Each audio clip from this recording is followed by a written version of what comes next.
ഒരിക്കൽ യുദ്ധത്തിന് പേര് കേട്ട ഒരു രാജാവ് ഉണ്ടായിരുന്നു. എല്ലാ യുദ്ധത്തിനും പോകുമ്പോഴും രാജാവിന്റെ കൂടെ ഒരു കമ്പാനിയനായിട്ട് ഒരു ആനയും വരുമായിരുന്നു.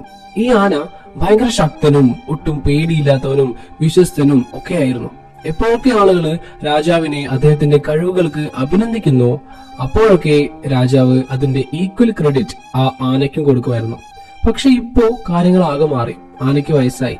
അതുകൊണ്ട് തന്നെ ഇപ്പൊ യുദ്ധത്തിലൊന്നും പങ്കെടുക്കാൻ കഴിയില്ല. ഇപ്പൊ മിക്ക സമയത്തും ആ ആന കാട്ടിലൂടെ അലഞ്ഞു തിരിഞ്ഞ് നടക്കുകയാണ് ചെയ്യാറ്.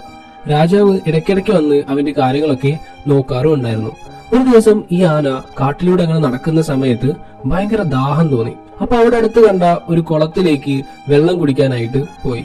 പക്ഷേ ആ കുളത്തിലേക്ക് പോകുന്ന വഴിയിൽ ഒരു ചതുപ്പ് നിലമുണ്ടായിരുന്നു. എന്നാൽ ആന അത് കണ്ടതുമില്ല. ആന മുമ്പോട്ട് നടക്കുകയും അറിയാതെ കാല് തെറ്റി ആ ചതുപ്പിന്റെ അരികില് സ്റ്റക്ക് ആവുകയും ചെയ്തു. എത്രത്തോളം ആന അതിൽ നിന്ന് പുറത്തു കടക്കാൻ ശ്രമിച്ചോ അത്രത്തോളം അടിയിലേക്ക് പോവുകയാണ്. അങ്ങനെ ആന ഉച്ചത്തിൽ ചിഹ്നം വിളിക്കാൻ തുടങ്ങി. ആനയുടെ ചിഹ്നം വിളി ആ കാട് ആകെ മുഴങ്ങി. അങ്ങനെ കുറെ ആളുകൾ അവിടെ ഓടിക്കൂടി. കൂട്ടത്തില് രാജാവ് തന്റെ ബെസ്റ്റ് ആയിട്ടുള്ള ഭടന്മാരെയും കൂട്ടി അവിടെ എത്തി. അവർ അവരെ കൊണ്ട് കഴിയുന്ന പോലെ ഒക്കെ ശ്രമിച്ചു നോക്കി. പക്ഷേ ആനയെ പുറത്തു കൊണ്ടുവരാൻ സാധിച്ചില്ല. ഇത്രയും വലിയൊരു മൃഗമാണല്ലോ. ആ സമയത്ത് ബുദ്ധൻ ആ വഴി പാസ് ചെയ്യാൻ ഇടയായി. ബുദ്ധനെ കണ്ട രാജാവ് ഉടനെ ബുദ്ധന്റെ അടുത്തെത്തി സഹായം ചോദിച്ചു. ബുദ്ധൻ ആ ആനയുടെ അവസ്ഥ മനസ്സിലാക്കിയതിനു ശേഷം രാജാവിനോട് തന്റെ ഏറ്റവും നല്ല സൈനികരെ അണിനിരത്തി കാഹളം മുഴക്കാൻ പറഞ്ഞു.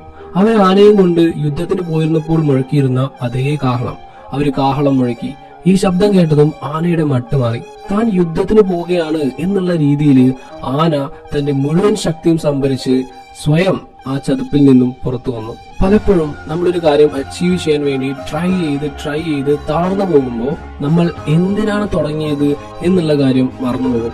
എപ്പോഴും നിങ്ങൾ എവിടെ നിന്നാണ് ഇവിടെ വരെ എത്തിയത്, ഇതുവരെ എത്താൻ നിങ്ങൾ എത്രത്തോളം കഷ്ടപ്പെട്ടു, അതുപോലെ എന്തിനാണ് ഞാൻ ഇതൊക്കെ തുടങ്ങിയത് എന്നുള്ള ചിന്ത നിങ്ങളുടെ മനസ്സിലുണ്ടായിരിക്കണം. അത് തന്നെയാണ് നിങ്ങൾക്ക് കിട്ടാവുന്ന ഏറ്റവും നല്ല മോട്ടിവേഷൻ.